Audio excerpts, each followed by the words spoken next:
షణ్ముఖ్ గారు. సార్ సరే, ప్రతి మనిషి జీవితంలోనూ ఒక ఎక్కడం దిగడం రెండు ఉంటాయి. ఒక మెట్టు ఎక్కుతాం, మెట్టు దిగుతాం. అవును సార్. సో మీరు ఇందాక కొంచెం బాధపడ్డారు సార్.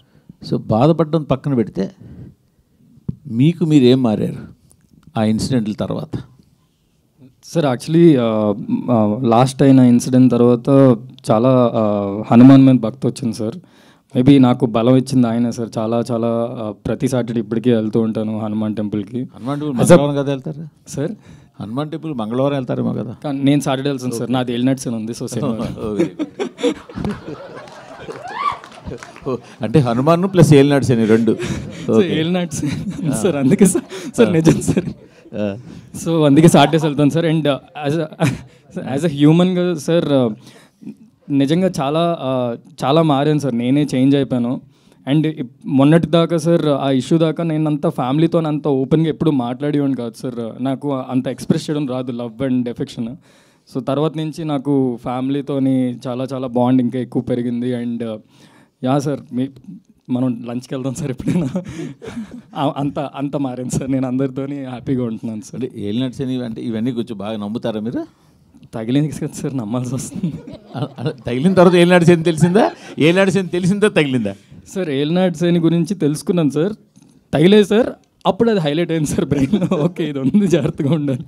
సాయి గారు సార్, యూజువల్గా ఈనాడు ఆర్గనైజేషన్ కానీ ఈటీవీ ఆర్గనైజేషన్ కానీ ఇవన్నీ చాలా కాంట్రవర్సీలకి అన్నిటికీ దూరంగా ఉంటాయి కదా. సో ఈ ప్రాజెక్ట్ మీ దగ్గరికి వచ్చేటప్పటికి అప్పటికే కొంచెం కాంట్రవర్సీలో ఉన్న హీరోని ఎలా తీసుకోవాలనిపించింది? పడ్డవాడు ఎప్పుడు చెడ్డవాడు కాదు సార్. లేదు సార్, అంటే కథ చెప్తున్నప్పుడు తన గురించే చెప్పారు. సో ఈ హార్డ్ వర్క్ అన్నీ బాగుంటుంది అనుకున్నాము. So he was better justice to the job. And fables talent మేము సపోర్ట్ చేద్దాం అనుకున్నాం. ఎటైనా సపోర్ట్ చేద్దాం అనుకున్నాం. అతనితో నిలబడదాం అనుకున్నాం సార్. మీరు డైలాగ్ కూడా రాయొచ్చండి. నితిన్ గారు కుమార్ గారు హాయ్ అండి. మీరు డైలాగ్ కూడా రాయొచ్చు సార్. మీరు అవకాశం ఇస్తే రాస్తా సార్ నేను. కుమార్ గారు గుడ్ ఈవినింగ్. ఫస్ట్లీ కుమార్ గారు థ్యాంక్ యూ. మేము కుమార్ గారు కలిసి ఒక ఫిల్మ్ చేస్తున్నాం బై ద వే. సో జర్నలిస్టులలో కూడా ప్లీజ్ ఏమన్నా మంచి కథలు ఉంటే చెప్పండి. We are all open. నితిన్ గారు థ్యాంక్ యూ అండి. నితిన్ గారు సార్, అంటే ఈటీవీ జర్నీ చూస్తుంటే ఒక కోర్ ఎమోషన్స్ ఉన్న స్టోరీస్, మన నేటివిటీకి దగ్గర ఉండే కథలతో వెళ్తున్నారు కదా. అంటే మీకు ఎక్కడైనా సరే మనం మోర్ రూరల్, మోర్ గ్లోబల్ అనే కాన్సెప్ట్ ఒకటి ఉంటుంది.